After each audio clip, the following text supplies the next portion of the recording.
முகூர்த்த நாளைக்கு தான் அம்மாவுடைய பிறந்த நாள் விழா இன்றே நாம் கொண்டாடிக்கிறோம் என்று சொன்னால் அதிலே முதலாக கொண்டாடியவர் எங்கள் அண்ணாச்சி முன்னாள் மாவட்ட செயலாளர் அண்ணாச்சி சீனாதாரா செல்லப்பாண்டியன் அவர்களே. ஏன் இதை சொல்கிறேன் என்று சொன்னால் வங்க கடலோரம் பள்ளி கொள்கிறாரே என் தங்க நிற தலைவர், அருப்புக்கோட்டையின் அணையா விளக்கு, ஆயிரத்தில் ஒருவனாக, கலங்கரை விளக்காக, காவல்காரனாக, அடிமை பெண்ணின் விலங்கை உடைத்து மகாதேவிக்கு குலைமாகாவளி மலர் கொடுத்த மன்னாதி மன்னன், அரச கட்டளையிட்டு தாய்க்கு குடியிருந்த கோயில் கட்டி அதிலே தாயை தெய்வத்தாயாக்கி அதிலே கன்னித்தாயாக இன்றும் நினைத்ததை முடிப்பவராக இன்றைக்கும் வெற்றியை மட்டுமே பரிசாக பெற்ற தலைவன். மண்ணை தோண்டி தங்கத்தை எடுப்பார்கள், மண்ணை தோண்டி தங்கத்தை எடுப்பார்கள். முதலாக தங்கத்தை மண்ணில் போட்டு புதைத்தார்கள். புதைக்கப்படவில்லை, நீ விதைக்கப்பட்டிருக்கிறாய். லட்சோப லட்ச தொண்டர்களின் உள்ளங்களிலே எம்ஜிஆர் எம்ஜிஆர் என்று அடித்துக் கொண்டிருக்கிறதே இந்த இயக்கம். என் தாய் புரட்சி தலைவி அவர்கள் சட்டமன்றத்தில் சொன்னார்கள். 2016 பிப்ரவரி 24 தேதி சட்டமன்றத்தில் சொன்னார்கள். எனக்கு பிறகும் என் காலத்திற்கு பிறகும் இந்த அண்ணா திராவிட முன்னேற்ற கழகம் தமிழகத்திலே 100 ஆண்டு காலம் செழிக்கும் என்று சொன்னார். அந்த செழிக்கின்ற சமயம் இன்றைக்கு அம்மாவுடைய பிறந்த நாள் விழாவிலே எடப்பாடியாருடைய ஆட்சியிலே ஆட்சி அமைய வேண்டும் என்று இந்த நேரத்திலே நான் சபதம் எடுத்து சொல்லுவோம். ஏனென்று சொன்னால் அம்மா அவர்கள் ஆட்சிக்கு வந்தபோது 2011 எனக்கு நன்றாக நினைவிருக்கிறது. இதே அண்ணா நகரிலே அம்மா அவர்கள் தலைமையிலே பொதுக்கூட்டம். யார் தலைமையில் பொதுக்கூட்டம்? புரட்சி தலைவி அம்மாவினுடைய தலைமையிலே தேர்தல் நடைபெற்றுக் கொண்டிருக்கிறது. அந்த தேர்தலிலே முத்துநகரின் முத்தாக விளங்கும் சீனாதாரா செல்லப்பாண்டியன் அவர்கள் வேட்பாளராக களமிறக்கப்படுகிறார். அம்மாவினுடைய திருவாயிலே அவர் சொல்கிறார், இந்த சீனாதாரா செல்லப்பாண்டியன் அவர்களுக்கு இரட்டைகளை சின்னத்திலே வாக்களியுங்கள். அப்போது செல்லப்பாண்டியன் அவர்கள் ஒரு கோரிக்கை விடுக்கிறார். என்ன கோரிக்கை தெரியுமா? தூத்துக்குடியிலே நகர மக்கள் குடிப்பதற்கு சரியாக தண்ணீர் வராது. 10 நாளுக்கு ஒருக்கா தண்ணீர் வரும், 15 நாளுக்கு ஒருக்க தண்ணீர் வரும். தண்ணீர் மட்டுமல்ல, மின்சாரம் கிடையாது. ஏனென்று சொன்னால் 2006 to 2011 வரை தீய சக்தி கருணாநிதியுடைய ஆட்சி காலம் இருந்தது. வியாபாரிகள் வியாபாரம் செய்ய முடியாது, கரண்ட் கிடையாது. இதையெல்லாம் சொல்லித்தான் தண்ணீர் வேண்டும் அம்மா. தூத்துக்குடி மக்கள் வாரத்திற்கு ஒரு முறை தண்ணீர் வருகிறது, 10 நாட்களுக்கு ஒரு முறை தண்ணீர் வருகிறது என்று அன்றைக்கு எம்எல்ஏ கூட ஆகவில்லை, வேட்பாளராக அறிவிக்கப்பட்டிருக்கிறார். அண்ணா நகர் 7வது தெருவிலே மாபெரும் பொதுக்கூட்டம். அந்த பொதுக்கூட்டத்திலே கோரிக்கை வைத்த போது புரட்சி தலைவி சொல்கிறார், வெற்றி பெறுகிறார். 25,000 வாக்குகள் வித்தியாசத்திலே சீனாதாரா செல்லப்பாண்டியன் 2011 வெற்றி பெறுகிறார். சட்டமன்றத்திற்கு போகிறார், தொழிலாளர் துறை அமைச்சராகிறார். அதோடு மட்டுமல்ல, இந்த தூத்துக்குடி மாநகர மக்களுக்கு அன்றைக்கு சொன்னாரே அம்மா வாக்கு கொடுத்தார்களே, நான் நல்ல தண்ணீரை இந்த பகுதிக்கு கொண்டு வருவேன் என்று இன்றைக்கு 282 கோடி தூத்துக்குடி மாநகராட்சிங்க திட்டத்தை சட்டமன்றத்தில் போடுகிறார். திட்டத்தை பாஸ் செய்ய சொல்லுகிறார். 282 கோடி 4வது பைப்லைன் திட்டம், அருமையான திட்டம். இன்றைக்கு தினசரி தண்ணீர் வந்து கொண்டிருக்கிறது. ஒரு ப்ளூ கலரிலே ஒரு பைப் வந்து கொண்டிருக்கிறது. அந்த பைப்பில் 2 மணி நேரம் தண்ணீர் வருகிறது. அந்த தண்ணீருக்கு அடிப்படை வித்திட்டவர் சீனாதாரா செல்லப்பாண்டியன் என்பதை இந்த நேரத்தில் நான் தெரிவித்துக் கொள்கிறேன். எப்படிப்பட்ட திட்டங்கள் கொடுத்தாங்க? லேப்டாப், மடிக்கணினி, உலகத்தையே உள்ளங்கையில் அடக்கக்கூடிய அந்த மடிக்கணியை தந்தவர் என் தாய் புரட்சி தலைவி. அதோடு மட்டுமல்லங்க, அந்த திட்டத்தை அன்னைக்கு திமுக நிப்பாட்டிட்டா. பாவி சண்டாளன் மு.க. ஸ்டாலின், உதயநிதி ஸ்டாலின் சேர்ந்து எங்க அம்மா கொடுத்த அந்த காலேஜ் படிக்கின்ற மாணவர்களுக்கு, அந்த காலேஜ் செல்கின்ற பள்ளி பெண்களுக்கு கொடுக்கின்ற லேப்டாப்பை கொடுத்தது அண்ணா திமுக, கொடுத்தது எடப்பாடியார், நிறுத்தியது ஸ்டாலின் என்பதை இந்த நேரத்தில் சொல்லிக் கொள்ள கடமைப்பட்டிருக்கு. இந்த பெண்கள் நிறைய பேர் இருக்கீங்க. கல்யாணம் முடியும் உங்க பெண்களுக்கு தாய் வீட்டு சீதனம் தாய் மாமன் செய்வான், அப்பா அம்மா செய்வாங்க. ஆனால் என் தாய் புரட்சி தலைவருடைய அரசு, எடப்பாடியாருடைய அரசு தாலிக்கு தங்கம் 50,000 ரூபாய் கொடுத்தது. அந்த திட்டத்தை கொடுத்தது அண்ணா திமுக. அம்மா அந்த திட்டத்தை நிறுத்தியது ஸ்டாலின், உதயநிதி ஸ்டாலின் என்பதை மறந்து விடாதீர்கள். இங்க எம்பி ஒருத்தர் ஜெயிச்சு போனாங்கல்ல, கனிமொழி கருணாநிதி. அந்த கனிமொழி கருணாநிதி சென்ற பாராளுமன்ற தேர்தலில் வாக்குறுதி கொடுத்தார். என்ன வாக்குறுதி கொடுத்தார் தெரியுமா? தமிழகத்திலே மது கடைகள் அதிகமாக இருக்கிறது.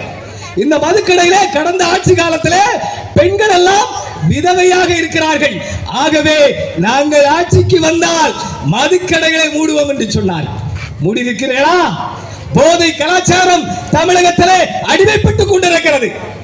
ஸ்டாலினுடைய நெருங்கிய நண்பர் சாதிக் பாஷா இன்றைக்கு கைது செய்யப்பட்டிருக்கிறார். கடந்த 1 வருடங்களாக இன்றைக்கு அந்த செய்தி பேப்பரிலே வந்து கொண்டிருக்கிறது. காலேஜ் பக்கத்திலே போதை கலாச்சாரம், மாணவர்கள் கட்டு சீரழிந்து கொண்டிருக்கிறார்கள். எங்கே போகிறது சட்டம் ஒழுங்கு? சட்டம் ஒழுங்கு சந்தி சிரித்துக் கொண்டிருக்கிறது. நேற்றைய கூட பேப்பரிலே டிவியிலே போட்டார், தொலைக்காட்சியிலே. எங்க தொலைக்காட்சியிலே போடவில்லை, பாலிமர் செய்தி என்று நினைக்கிறேன், 8 மணிக்கு போட்டான். ஒரு பெண் ஸ்கூட்டரிலே போய் கொண்டிருக்கிறாள்.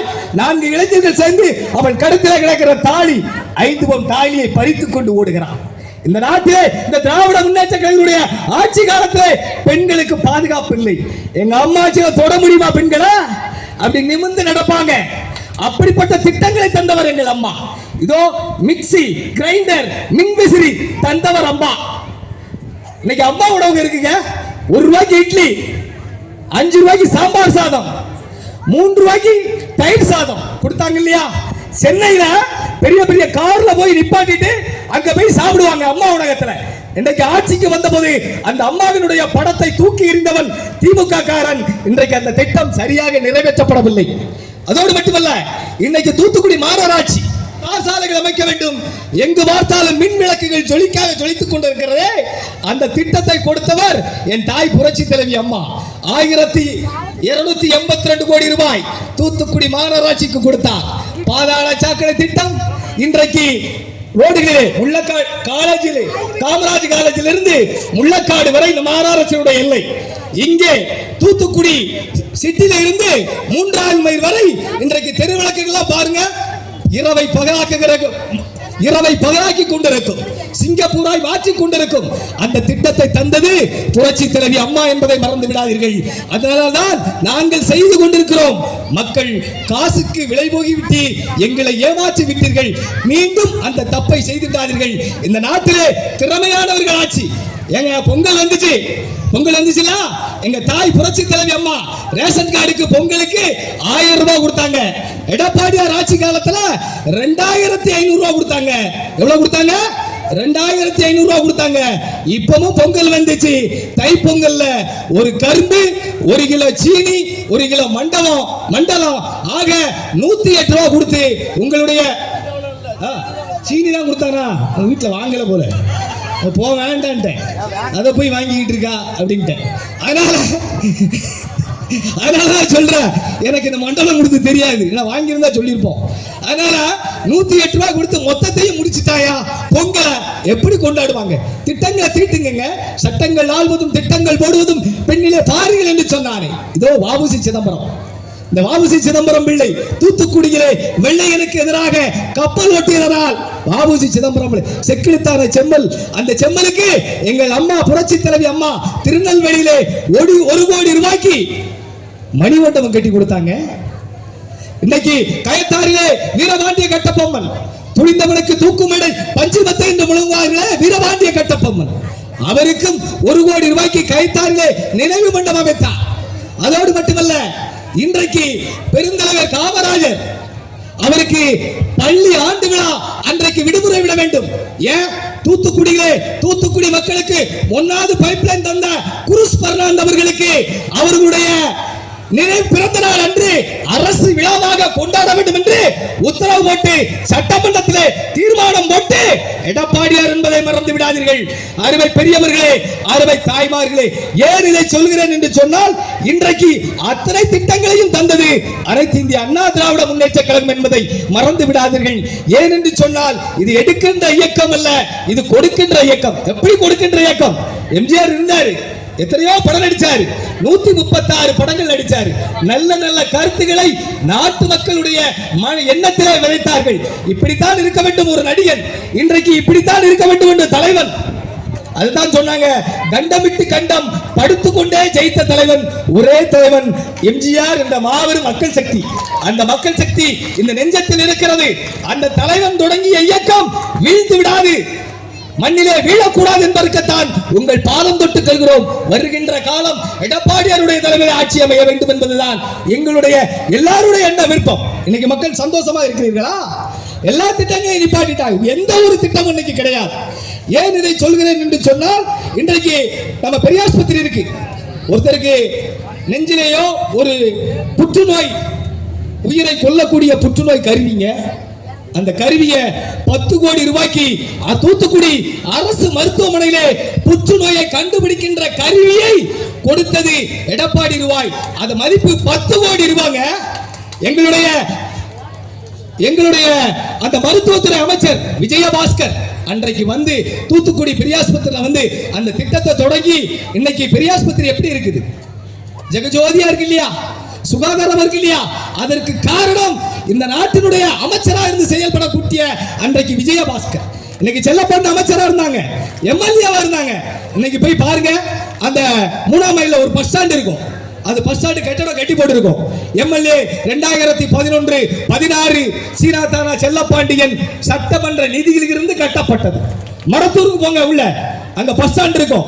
10-15 ரேஷன் கடையை கட்டி கொடுத்தாங்க இருக்கும். அதோட இந்த சிவன் கோயில் இருக்கு பாருங்க, இந்த சிவன் கோயில் பக்கத்துல எங்க ஆட்சி காலத்துல நகராட்சியில தீர்மானம், மாநகராட்சியில தீர்மானம் போட்டு பளிங்கு மாதிரி அந்த ரோடு தான் இருந்துச்சு, பளிங்கு மாதிரி கல்ல போட்டு இன்றைக்கு அந்த அளவுக்கு தூத்துக்குடி நகர மக்களுக்கு நல்ல ஒரு வாய்ப்பை கொடுத்து அவர்களுக்கெல்லாம் உதவியவர் எங்கள் அண்ணாச்சி சீனாதாரா செல்லப்பாண்டியன் என்பதையும் இந்த நேரத்திலே நாங்கள் சொல்லிக்கொள்ள கடமைப்பட்டிருக்கிறோம்.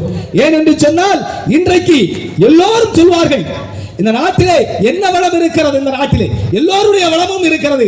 ஆனால் இந்த வளத்தை சுரண்டி விட்டார்கள். இன்றைக்கு திராவிட முன்னேற்ற கழகத்தில் இருக்கிற மாபெரும் எம்பிக்கள் எல்லாம் இன்றைக்கு டாஸ்மார்க்குடைய ஆலைகளாக செயல்பட்டுக் கொண்டிருக்கிறார்கள். போதை கலாச்சாரம் தமிழகத்திலே தலைவிரித்தாடுகிறது.